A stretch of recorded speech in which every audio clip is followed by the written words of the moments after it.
નમસ્કાર વાલા ખેડૂત મિત્રો, ન્યૂઝરૂમ પાલિતાણા યુટ્યુબ ચેનલમાં તમારું સ્વાગત છે।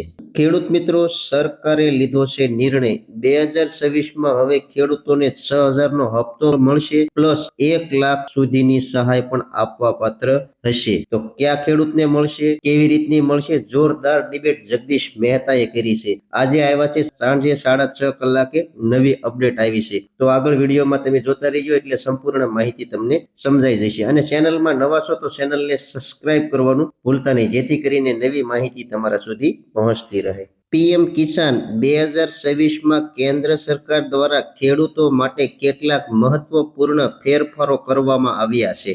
પીએમ કિસાન યોજનાની 22મી કિસ્ત સાથે નાની અને મધ્યમ આવક ધરાવતા ખેડૂતોએ હવે 6,000 રૂપિયા કરતા વધારે લાભ મેળવવાનો અધિકાર મેળવી લીધો છે।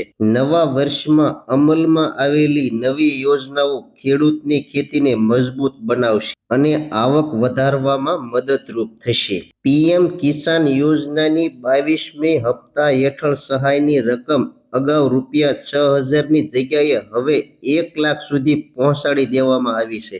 આ રકમ સીધી ડીબીટી પદ્ધતિથી ખેડૂતના બેંક ખાતામાં જમા કરવામાં આવશે। નાણાં સીધી રીતે ઉપલબ્ધ થતા ખેડૂતોને તેમના રોજિંદા ખર્ચ અને ખેતી કામગીરી માટે તાત્કાલિક મદદ મળશે, જે પોતાના પાકને યોગ્ય સમયે વેચવા અને ખેતી ખર્ચ પૂરો કરવા માટે યોગ્ય સમયે આપવામાં આવશે। ખેડૂતો હવે યુજી પીપલાઇન અને બોરવેલ સહાય યોજના હેઠળ પાણીની વ્યવસ્થા માટે સબસિડી મેળવી શકશે। જમીન નીચે પાઇપલાઇન લગાવવાના ખર્ચ માટે રૂપિયા 15,000 સુધીની સહાય ઉપલબ્ધ છે, જે સિંચાઈ કાર્ય વધુ અસરકારક અને ઓછા ખર્ચમાં કરવાની તક આપે છે। આ પગલાં પાક માટે પૂરતી સિંચાઈ સુનિશ્ચિત કરે છે અને પાણીની ખોટને ટાળી શકે છે। ટ્રેક્ટર સહાય યોજના હેઠળ ખેડૂતોએ નવા વર્ષે ટ્રેક્ટર ખરીદવા માટે 60,000થી વધુની સહાય મેળવી શકશે। આ સબસિડી તેમના ખેતી કાર્યને ઝડપી અને અસરકારક બનાવવામાં મદદરૂપ છે। નાના અને મધ્યમ આવક ધરાવતા ખેડૂત હવે આધુનિક સાધનો સાથે કામ કરી શકે છે, જેના કારણે પાકના ઉત્પાદન અને ગુણવત્તામાં વધારો થશે। પશુપાલન સહાય યોજના હેઠળ ગાય અને ભેંસ ખરીદવા માટે સરકાર 60,000 રૂપિયા સુધીની સહાય આપે છે।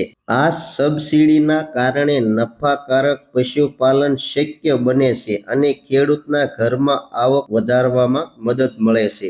નવા પશુ ખરીદવાથી દૂધ ઉત્પાદન, પોષણ અને વ્યવસાય મજબૂત બને છે।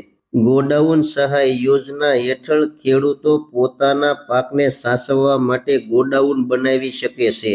સરકારના સહાય સાથેના પાકના વેચાણ અને જાળવણીના ખર્ચમાં ઘટાડો થાય છે।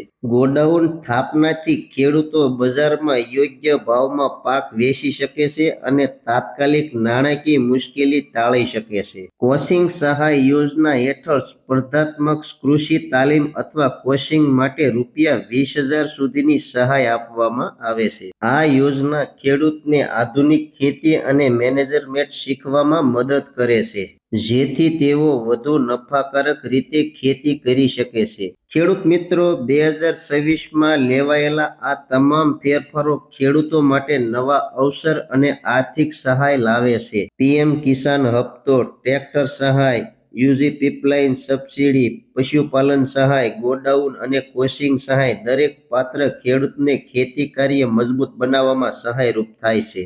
ખેડૂતો સમયસર અરજી કરીને તમામ લાભ મેળવી શકે છે। 2026માં લેવામાં આવેલા ફેરફારો અને નવી યોજનાઓ નાની અને મધ્યમ આવક ધરાવતા ખેડૂતો માટે મહત્વપૂર્ણ પગલાં છે।